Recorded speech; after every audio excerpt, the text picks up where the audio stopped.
also what you said about the scientific aspect of it. Yeah. So, is science the best one of the? Well, sorry, is science better than, say, philosophy for reasons for being a Christian? I don't think it's one or the other. I mean, I think science and philosophy are newcomers in the theological debate, but both are important. There is such a thing as vain philosophy, and there's such a thing as bad science. There's also such a thing as bad theology. But theology, or the study of God, has to have a basis in something that has merit. And once you can establish that basis as the Word of God, then you have a test or arbiter for truth. And so I think it's really important, it's critical that we know those three great apologetic issues that I mentioned, that the evidence for creation is overwhelming, the evidence for the resurrection is overwhelming, and the evidence for the Bible being a divine authority is overwhelming. They're rooted not in faith that is futile, but faith founded in fact. So do you think that actually proves it, like, beyond any doubt?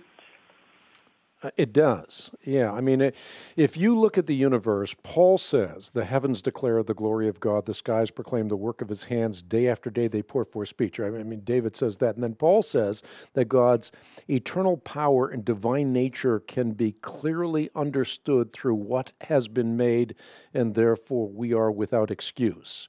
So if you look at the universe, you know there has to be a universe maker.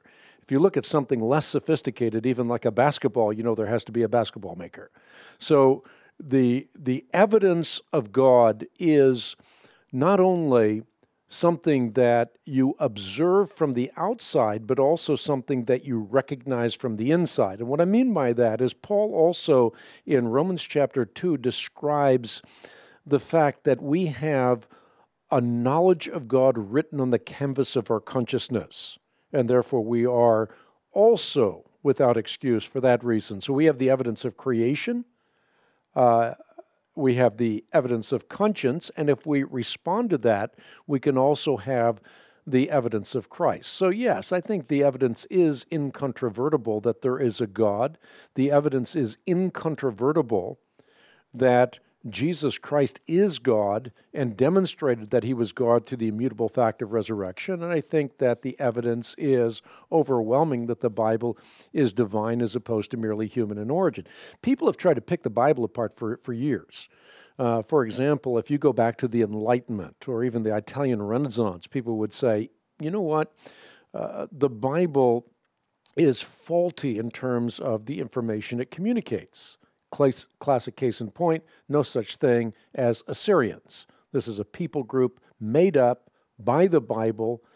The great King Sargon is someone that is made up by the Bible, no evidence whatsoever. Well, then Layard, the great Assyriologist, begins digging along the Tigris River and uncovers Nineveh. And so we find out, once again, that the Bible was wrong, the Bible was right, and the critics were wrong. And this is true not only with places like Nineveh, but also with people, with particulars. The most minute details of the Bible have been verified through archaeology. So the Bible corresponds to reality. And so we have those three great apologetic issues by which we can know God created the universe, Jesus Christ is God, and the Bible is divine.